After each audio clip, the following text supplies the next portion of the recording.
దివ్యాత్మ స్వరూపులైన KMC channel ప్రేక్షకులకి నమస్కారం. స్వామి, అందరూ బానిసలే కానీ యజమానులు అంటారు. మనసు నియంత్రణ కలిగి మనసు ఆదేశించిన దగ్గర నిలుపగలిగే వారే నిజమైన ధీరులు. అది ఎలా సాధ్యం? సాధ్యమండి. ఎందుకంటే గొప్ప గొప్ప ఋషులు ఉన్నారు, వాళ్ళకు మనసు బానిస. ఒక యజమాని ఉన్నాడు, తన దగ్గర పని చేసేవాడు ఎలా చెప్తే అట్లా చేస్తాడు. ఒక రాజు ఉన్నాడు, ఆ రాజు కింద పని చేసేవాళ్ళు కానీ భటులు కానీ గుమాస్తాలు కానీ ఎలా చెప్తే అలా పని చేస్తారు. అలాగే వాళ్ళు ఒక మనసుని ఒక దాసిలాగా భావించి నీ పనులు చేయించుకో అంటారు మలయాళ స్వామి. అంటే ఎందుకంటే నువ్వు ఎక్కడ వివేకానంద స్వామి నీ మనసు ఎక్కడ కేంద్రీకరించితే, ఎక్కడ నువ్వు నిలిపితే అక్కడ అది నిలవాలి. అది తప్ప నీకు ఇంకా వేరే ఏది గుర్తుకు రాకూడదు. అది ఒక యోగులకే సాధ్యమవుతుంది, సామాన్యులకి అది సాధ్యం కాదు. మనసు చెప్పినట్టు వినేవాళ్ళు మానవులు మనసుని ఆధీనంలో పెట్టుకొని, అలాగే మనసుని ఆధీనంలో పెట్టుకొని తన ఇష్టానుసారంగా మనసు ద్వారా పనులు, అంటే మనసుని ఆధీనంలో పెట్టుకొని ఇంద్రియాల ద్వారా పనులు చేయిస్తూ తన మనసుని ఎక్కడ కేంద్రీకరిస్తే అక్కడే నిలిచేటట్టు చేసుకునే వాళ్ళని మహర్షులు అంటారు. కనుక ఈ యొక్క ఎలా అంటే ఈ ప్రపంచాన్ని జయించడము చాలా ఈజీ, కానీ మనసుని జయించడమే చాలా గొప్ప. ఎవరు మనసుని జయించారో వాళ్ళు ప్రపంచాన్ని జయించిన వాళ్ళే. కనుక ఎవరు మనసుకు ఇంద్రియాలకు దాసుడు అయితే లోకానికంత దాసుడు. ఎవరికి ఇంద్రియాలు దాస్యం చేస్తాయో వాళ్ళు లోకమంతా దాసులే.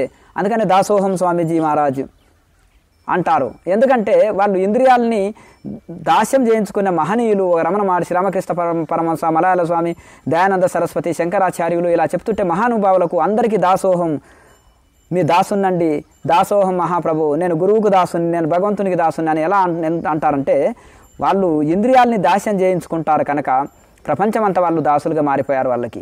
కనుక ఎవరికైతే ఇంద్రియాలు దాస్యం చేస్తాయో, ఇంద్రియాలు వశంలో ఉంటావో వాళ్ళకు ప్రపంచమంతా దాసులు అయిపోతారు. ఎవరైతే ఇంద్రియాలకు వశం అయిపోయి ఇంద్రియాలు చెప్పినట్టు వింటారో వాళ్ళు ప్రపంచానికంతా దాస్యం చేయవలసిందే.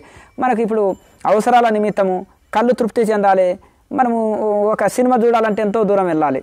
అలాగే నాలుక రుచి ఉంది, కొంతమంది ఆ రుచికరమైన భోజనాలు తినాలంటే దూరం ఎక్కడెక్కడో హోటళ్ళు వెళ్తుంటారు. అవి తెచ్చుకొని వండుకోవాలంటే కూడా ఎక్కడెక్కడో పోయి తెచ్చుకోవాలి. అంటే కళ్ళు, చెవులు, ముక్కు, నాలుక, ఇంద్రియాలు, కర్మేంద్రియాలు, జ్ఞానేంద్రియాలు చెప్పినట్టు వాటిని తృప్తిపరచుట కోసము ప్రపంచంలో సమయాన్ని వృధా చేస్తున్నాము, ధనాన్ని వృధా చేస్తున్నారు, అలాగే టైంని వృధా చేస్తున్నారు, అలాగే ఎంతో వ్యయ ప్రయాసలకు శ్రమిస్తున్నారు. ఎందుకంటే ఇంద్రియాలకు దాసులయ్యారు, బానిసలయ్యారు. కనుక వాటిని తృప్తి పెట్టుట కోసమే జీవితం అంతా అందులోనే సరిపోతుంది. సుఖభోగాల్లో అనుభవించుట కోసమే ఇంద్రియాల తృప్తి పెట్టుట కోసమే జీవితం సరిపోతుంది. కనుక ఋషుల ఇక ఇంద్రియాలు వశంలో ఉంటాయి కాబట్టి వాళ్ళు ఎక్కడ కూర్చున్నా కానీ ఇక బ్రహ్మానంద స్థితిలో మనకు వాళ్ళు బ్రహ్మానంద రూప ఆనంద స్థితిని అనుభవిస్తూ ఉంటారు.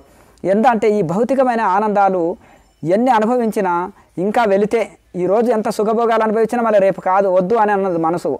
అలాగే ఒక నిజమైన తృప్తి ఎలా అంటే నది పోయి సముద్రంలో కలిసినప్పుడే పూర్తి శాంతి లభిస్తుంది. మధ్యలో ఉంటే అది చెడిపోతుంది, నది పాచి పట్టిపోతుంది.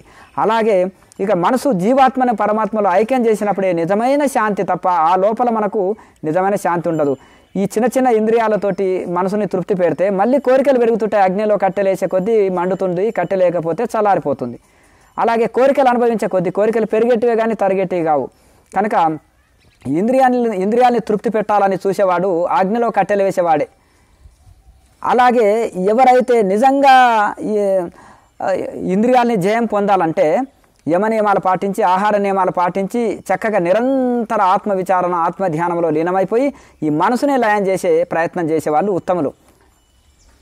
ఇప్పుడు మనసు తృప్తి అనేది మార్కెట్లో లేదు, వస్తువుల్లో లేదు, వ్యక్తుల్లో లేదు. ఇష్టమైన వ్యక్తి ఉన్నా ఆనందం కొద్దిసేపే, కావలసినంత ధనం ఉన్నా ఆనందం కొద్దిసేపే, ఇష్టమైన వస్తువులు ఉన్నా ఆనందం కొద్దిసేపే, మనం అనుకున్న సంకల్పాలు, కోరికలు నెరవేరినా అది తాత్కాలికమైన ఆనందమే.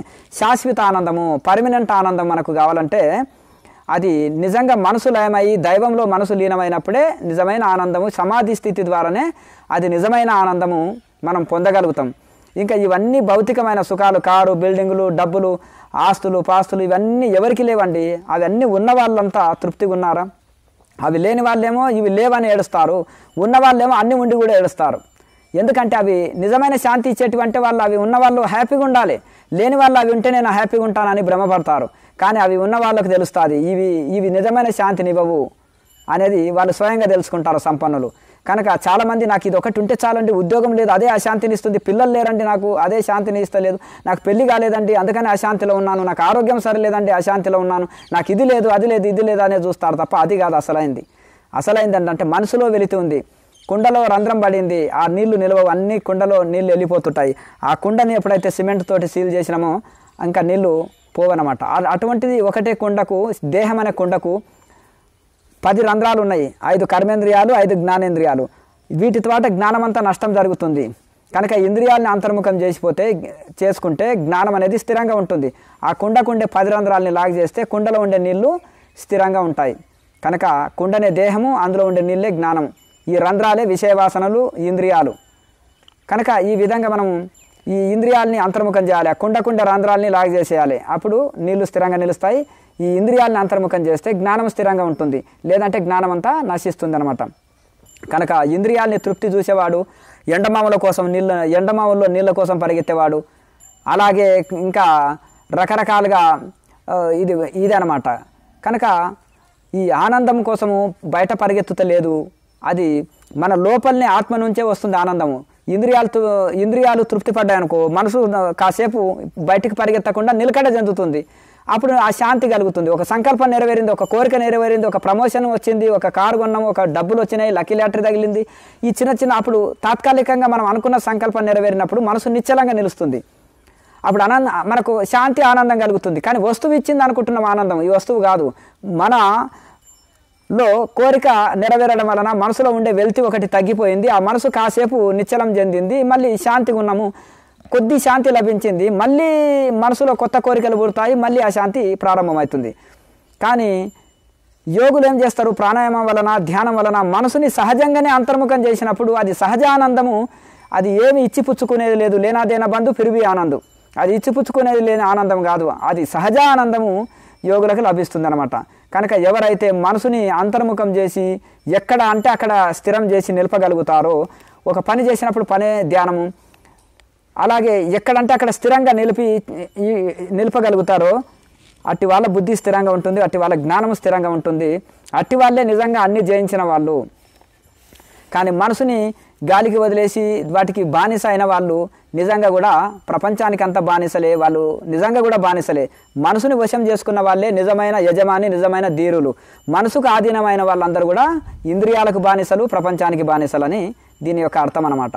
నెక్స్ట్, స్వామి, క్రియాయోగికి మరియు సిద్ధయోగికి మధ్య తేడాలు ఏమిటి, వాటి వల్ల లాభాలు ఏమిటి? అంటే చాలా మటుకు ఇవి ప్రాణాయామ అభ్యాసము, విచారణ, ధ్యానము, యోగము ఇవన్నీ ఈ 5 ప్రతి దాంట్లో ఉండాలి. ఇవన్నీ ఉంటేనే వాటి ఏ యోగమైనా ఋషులు చెప్పిన ఫార్ములా అనమాట. సరే, ఒక్కొక్కరు ఒక పాయింట్ తీసుకొని దానికి ఒక్కొక్క పేరు పెట్టి ఒక్కొక్కరు ఒక్కొక్క టెక్నిక్ వాడుకుంటారు. ఏది ఉన్నా కానీ ప్రతి ఒక్కరికి ఆహార నియమాలు ఉండాలి, విచారణ ఉండాలి, ఒక ఆసనంలో కూర్చోవడం నేర్చుకోవాలి, ఇంత ప్రాణాయామ అభ్యాసం ఉండాలి, విచారణ, ధ్యానము, యోగము, ముద్ర, ఆసన, ప్రాణాయామ ఇవన్నీ ఉండాలి. అయితే మామూలుగా అందులో వాళ్ళు జస్ట్ ఊరికే శాంభవి ముద్రలో ఉండి జస్ట్ స్లో బ్రీతింగ్స్ చేస్తుంటారు. క్రియాయోగం వలన అద్భుతమైన ఇందులో ఉంటుందంటే తాళవ్యక్రియ, చక్రస్మరణ, మహాముద్ర, నాభిక్రియ, ప్రాణాయామ, జ్యోతిముద్ర, ఇన్ని 6 రకాల ముద్రలు ఉండి ధ్యానం ఉంటుంది. కేచరి ముద్ర వలన శరీరంలో హీటు పెరగదు. అలాగే సహజంగా కళ్ళు మూసుకొని భ్రూమధ్యలో దృష్టి పెట్టుకుంటాం కాబట్టి కళ్ళు లాగడము, కళ్ళలో నీరు రావడము, కొత్త వాళ్ళకి శాంభవి అంటే కొంచెం కష్టం ఉంటుంది, కొత్త వాళ్ళకి ఈజీ ప్రాసెస్ ఇది. అలాగే ప్రాణాయామ చక్కగా శాస్త్రీయంగా ఇంట్లో ప్రాణాయామ చెప్పడం జరుగుతుంది. ఇంట్లో శాస్త్రీయంగా ఎన్లైటైన్మెంట్ పొందాలంటే జ్యోతిముద్ర చెప్పడం జరుగుతుంది. జ్యోతిముద్ర వలన ఎన్లైటైన్మెంట్ పొందుతాం. ఇక కుండల్ని యాక్టివేట్ చేయాలి. కొంతమంది కాళ్ళలో నొప్పి ఉంటుంది, నడువులో నొప్పి ఉంటుంది, మహాముద్ర అనేది వేస్తే కాళ్ళ నొప్పి, కీళ్ళ నొప్పి పోతుంది, ఫిట్నెస్ వస్తుంది, చక్కటి కుండల్ని యాక్టివేట్ అవుతుంది, ఈడాపింగల వదిలి సుష్మన యాక్టివేట్ అవుతుంది.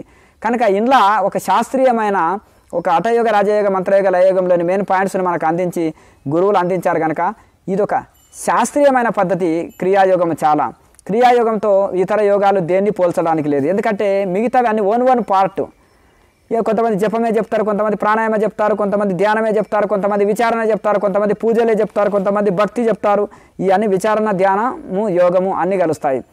ఎందుకంటే తపస్సు అంటే ధ్యానయోగం, స్వాధ్యాయం జ్ఞానయోగం, విచారణ జ్ఞానయోగము, ఈశ్వర ప్రణిధానము, భక్తి యోగము, శలండ్రనెస్, శరణాగతి, ఈశ్వర ప్రణిధానం అంటే. కనుక ఇవన్నీ కలుస్తాయి. ఈ అన్ని 4 వైపుల కంపౌండ్ కట్టుకుంటే మనకు గార్డెన్ చక్కగా ఉంటుంది. అలాగే ఈ అన్ని కలిపి చేసేదే క్రియాయోగం అనేది. చాలా ఫ్లైట్ మార్గం లాంటిది, మిగతాది కాలినాడక లాంటివి, ఒక శాస్త్రీయమైన పద్ధతి. ఇందులో అన్నీ కలుస్తాయి అన్నమాట, ఒక్కొక్క పార్ట్ కాకుండా అన్నీ కలుస్తాయి. అందుకనే క్రియాయోగ ది గ్రేట్ అంటారు. వరల్డ్ అంతా ఫేమస్ అయింది. పరమహంస యోగానంద గారు ప్రపంచ దేశాలు వ్యాప్తి చేశారు. ఒక యోగాత్మకత 100 భాషల్లోకి రిలీజ్ అయింది ప్రపంచంలో. చాలా సైంటిఫిక్ బుక్ అది. ఆ యోగం యొక్క మహిమ, ఋషుల యొక్క మహిమ అందులో ఉంటుంది. కనుక ఇది క్రియాయోగం అనేది సనాతన ఋషి పరంపర. ఇది పతంజలి మహర్షి చెప్పిన తపస్వాధ్యాయ ఈశ్వర ప్రణిధానాన్ని క్రియాయోగ అనే సూత్రం మీద ఆధారపడి ఉంటుంది.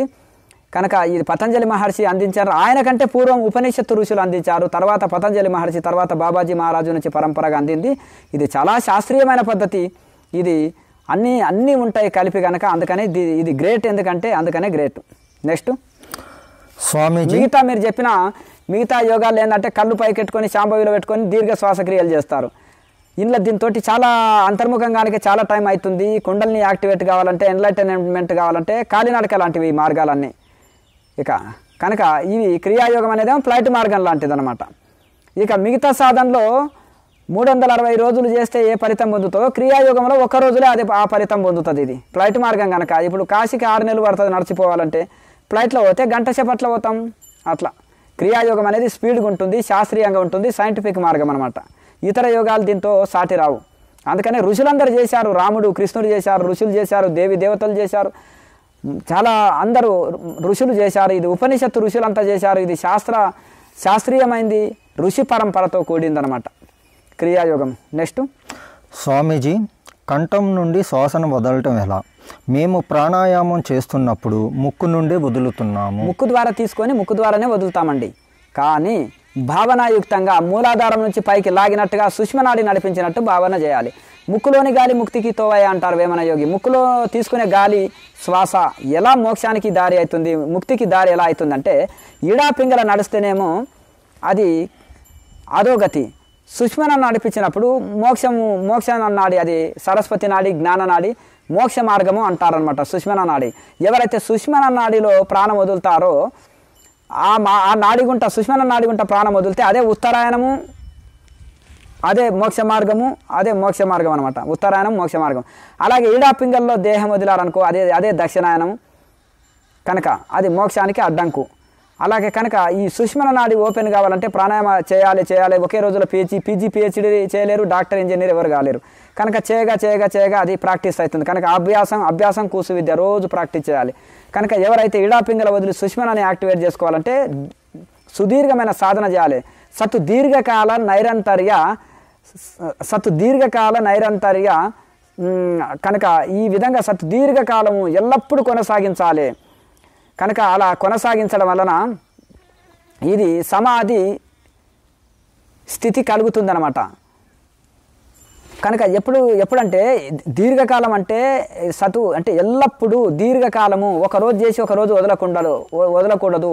ప్రతిరోజు చేయాలి, దీర్ఘకాలం ఎక్కువ రోజులు చేయాలి, నిరంతరం చేయాలి. వైరాగ్యము, శరణాగతి, ఆహార నియమాలు పాటించి నీవే తప్ప నీ తప్పరం బెరగదే అని అన్నట్టుగా ఆత్మకు కానీ భగవంతుడికి శరణాగతితోటి నిరంతర సాధన చేస్తే సమాధి స్థితి కలుగుతుందని పతంజలి మహర్షి చెప్తున్నారు. కనుక మరి నిరంతరము ఇది సాధన చేసినప్పుడు అది సాధ్యమవుతుంది. మనము మూలాధారం నుంచి సుష్మనాడిగుంట చేసినట్టు భావనాయుక్తంగా చేయగా తక్కువ శ్వాసను ఎక్కువసేపు తీసుకొని ఎక్కువసేపు వదిలే టెక్నిక్ వాడాలి. అలాగే శ్వాసని దీర్ఘం చేయాలన్నమాట. ఎంత స్లో తీసుకొని ఎంత స్లో వదిలితే అంత ఎక్కువ బెనిఫిట్ అనమాట. అలా బాగా ప్రాక్టీస్ చేయగా అది అభ్యాసం అవుతుంది. ఇక కొంతకాలానికి సుష్మన నాడి నడుస్తుంది అనమాట. ఆ సుష్మన నాడి ఎప్పుడైతే నడుస్తుందో అప్పుడు ఇంకా ఆటోమేటిక్గా నడుస్తుంది కొంతకాలానికి. అప్పుడే నడవదు, టైం పడుతుంది. చేయగా కనుక ఆ సుష్మన నాడి నడిస్తే అదే ముక్కులోని గాలి ముక్తికి తోవయ. అదే ఆ ముక్కులో గాలి ముక్తికి ఎట్లా తోవవుతుంది అంటే సుష్మన నాడి గుంట నడిపించగలిగితే అది మోక్షానికి దారి అవుతుంది. అలాగే ఈ మొదలే స్టార్టింగ్లో మనము చక్కగా మనము సుష్మన నాడిగుంట తీసుకోలేరు. ముక్కు ద్వారా తీసుకొని ముక్కు ద్వారానే వదులుతారు. కానీ మామూలు బ్రీతింగ్ ముక్కు ద్వారా ఎక్కువ తీసుకుంటాం. కానీ అది బయటి గాలి తీసుకున్నట్టు అతి తక్కువ. అసలు ముక్కు ద్వారా ఒక దూది పింజ పెట్టినా కదలదనమాట. అలా అంత తక్కువ శ్వాసని బయటికి వెళ్ళి తీసుకుంటుంటాం. కానీ దాన్ని దీర్ఘం చేస్తాం. శ్వాసని చాలా ఎక్కువసేపు తీసుకొని ఎక్కువసేపు వదలడం అనే టెక్నిక్ ద్వారా అది జరుగుతుందనమాట. అలా చేయగా కొన్ని రోజులకు సుష్మన యాక్టివేట్ అయ్యి చక్కగా సుష్మన నాడి నడుస్తుంది.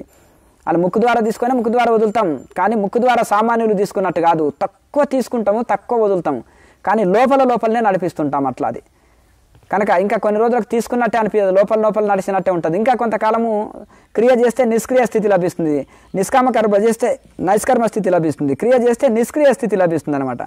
అందుకని ఈ శ్వాస నిలిచిపోతుంది, ఆ నిలిచిపోయింది నిర్వికల్ప సమాధి లభిస్తుంది. క్రియ చేస్తే నిష్క్రియ స్థితి లభిస్తుంది, అంటే ఈ యొక్క సాధన చేసినప్పుడు సమాధి స్థితి కలుగుతుందని అర్థం అనమాట. లోకా సమస్త సుఖినో భవంతు. ఓం.